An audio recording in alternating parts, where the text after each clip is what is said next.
Barang siapa yang menentang, membangkang dan menyelisih ijma ulama, maka dia berdosa. Ini yang dikatakan berdosa. Adapun kalau hanya menyelisih masalah khilafiyah, ijtihadiyah, maka tidak boleh kita sesatkan. Dan kita lihat, inilah pemahaman adab khilaf inilah yang diwarisi oleh para ulama ahlu sunnah sampai sekarang. Antum lihat, khilaf antara Syekh Albani rahimahullah dengan ulama al-Mamlakah al-Arabiyah Saudiyah, ulamanya Arab Saudi, banyak dalam banyak hal.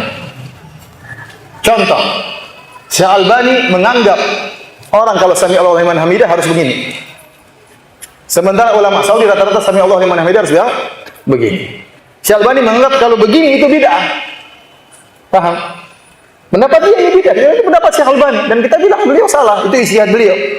Namun beliau tidak pernah membid'ahkan orang yang sholatnya begini. Sami Allahu liman hamidah. Paham? Jadi tidak lazim orang yang terjerumus dalam satu pendapat yang dianggap bid'ah kemudian orangnya menjadi apa? Ahlul bid'ah. Ini sebagai contoh saja. Khilaf dalam masalah ini. Contohnya Syekh Albani menganggap salat tarawih lebih dari 11 rakaat bid'ah. Dan ini beliau tulis sampai dalam buku beliau Salatut Tarawih. Saya baca buku beliau dari awal sampai akhir masalah itu. Ya. Dan saya katakan bahwasanya pendapat beliau kurang kuat. Menyelisih 4 mazhab. Dan beliau tidak punya salah dalam hal ini. Namun para ulama tidak ada yang membid'ahkan Syekh Albani dan Syekh Albani juga tidak membid'ahkan para ulama. Dan di Mekah dan Nabawi, Masjid Nabawi, Masjidil Haram tetap salat 23 rakaat. Bahkan 10 hari terakhir salat 33 rakaat. Kenapa? Karena mereka meyakini salat tarawih boleh lebih dari berapa? 11 rakaat. Ini khilaf lagi Syekh Albani dengan mereka dan tidak ada masalah, tidak ribut-ributan. Contohnya lagi, masalah kredit. Menurut Syekh Albani tidak boleh jual dengan kredit, dengan 2 harga. Menurut Syekh Albani itu riba.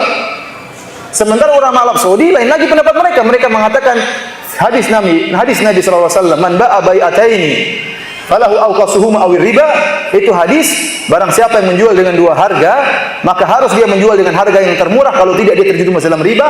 Kata para ulama, di antaranya pendapat Ibnu Qayyim dan diikuti oleh mazhab yang lain, maksudnya adalah bai'ul inah. Tentunya ini masalah fikih, intinya boleh masalah kredit. Nah, kalau kita mau ribut-ribut masalah ini, kita akan kenceng-kenceng bilang ente sesat. Ini kredit riba. Siapa yang bilang? Syekh Albani. Ente neraka jahanam. Enggak boleh seperti itu. Kenapa? Karena ini masalah khilafiyah. Bukan masalah riba yang disepakati. Nah, kalau kita membesarkan masalahnya jadi besar, karena ini masalah riba, jangan dianggap enteng. Ternyata masalah khilaf, ada yang menganggap itu bukan apa? Riba. Mas, ngapain kita ribut-ribut kemudian membesar-besarkan masalah ini? Selama ini masalah apa? Khilafiyah. Kalau kita mau ribut-ribut jadi ribut karena riba berbahaya. Contoh lagi, Syekh Albani berselisih dengan para ulama masalah cadar. Syekh Albani mengatakan tidak wajib apa? Memakai cadar. Ulama Saudi menganggap itu wajib memakai apa? Cadar. Masalah khilaf di antara mereka. Ini khilaf dengan Syekh bin Baz sangat banyak. Kalau Syekh bin Baz ditanya, siapakah mujaddid hadzal asr? Wahai Syekh bin Baz, siapakah pembaharu abad ini? Kata Syekh bin Baz, Al-Albani. Syekh Albani, kata Syekh bin Baz. Dengan penuh penghormatan kepada Syekh Albani. Bahkan mereka khilaf bukan cuma masalah fikih, bahkan mereka khilaf dalam masalah yang sangat berbahaya, yaitu masalah bolehkah Saudi menyewa tentara Amerika untuk turun di Arab Saudi untuk melawan Irak waktu itu. Ini masalah berbahaya, masalah keselamatan jutaan manusia. Karena menurut orang-orang Saudi, kalau Saddam Hussein sudah, semoga Allah merahmatinya, kalau dia meninggal Islam ya, kemudian kalau dia menyerang Kuwait sudah kalah, dia akan menyerang Saudi. Sementara Kuwait orang-orang Muslim juga, tapi diserang oleh apa? Saddam Hussein. Maka menurut kebijaksanaan pemerintah Arab Saudi yang didukung oleh fatwa sebagian ulama, yaitu Syekh bin Baz, boleh kita minta tolong dengan orang yang kafir, yang musyrik dalam rangka untuk menolak apa? Kemudaratan. Ibarat ada orang masuk dalam rumah pencuri, ada polisi orang kafir, tidak apa kita minta tolong, itu ada pencuri, meskipun polisinya orang apa? Kafir. Ini contohnya sederhana. Syekh Albani mengatakan tidak boleh dengan dalilnya, dengan perdebatan. Jadi ini masalah berbahaya, masalah tentang jutaan nyawa, jutaan manusia, berakibat tentang pertumpahan darah. Toh mereka berbeda pendapat, mereka saling menyayangi. Nah, antum berbeda pendapat masalah jari gerak atau tidak ada yang mati. Mau gerak-gerak mau enggak ada yang mati. Ini kalau salah berfatwa bisa menimbulkan banyak yang meninggal dunia. Paham? Ternyata mereka saling apa? Menyayangi. Jadi hatinya harus lapang. Masa masalah memilih, boleh memilih atau tidak, kemudian ribut, gontok-gontokan, sesat menyesatkan, dituduh dukun, dituduh macam-macam.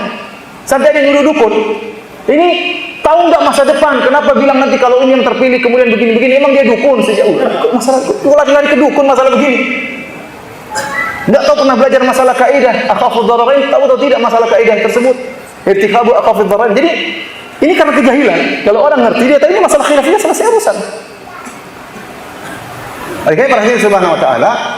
Jadi maksud saya, kita lihat para ulama mereka khilaf dalam masalah-masalah besar, tapi mereka berlapang dada. Nah, kita kenapa masalah-masalah yang bukan masalah besar kemudian kita harus ribut? Nah, kalau kita berselisih, bantah, boleh bantah, tidak apa-apa, kita bantah dengan ilmiah, dengan menghormati saudara kita. Kita tahu saudara kita di atas sunnah, kita tahu saudara kita membantah ahlul bid'ah, kita tahu saudara kita berjuang, mungkin bahkan nyawanya terancam gara-gara membantah ahlul bid'ah. Kemudian kenapa kita sesatkan dia? Dia punya salah, mungkin salah.